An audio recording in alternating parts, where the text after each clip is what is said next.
క్రీస్తు నుండి లోకమును తనతో సమాధాన పరుచుకొనొచ్చు ఆ సమాధాన వాక్యమును మాకు అప్పగించెను. ఆమేన్.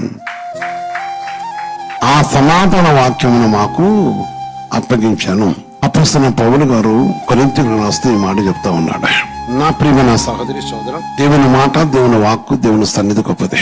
ఎంత గొప్ప ధన్యకరమైన విషయం అంటే మనకి దేవుడు మనం ఎంతకన్నా ప్రేమిస్తున్నాడు. ఆయన ప్రేమ ఎంత గొప్పది. తన పరిశుద్ధమైన ప్రేమ గొప్పది. అందుకని ఈ మాట అన్నాడు. అదేమనగా దేవుడు వారి అపరాధములను వారి మీద మోపక క్రీస్తువును లోకమును తనతో సమాధాన పరుచుకొనొచ్చు ఆ సమాధాన వాక్యను మాకు అప్పగించాను.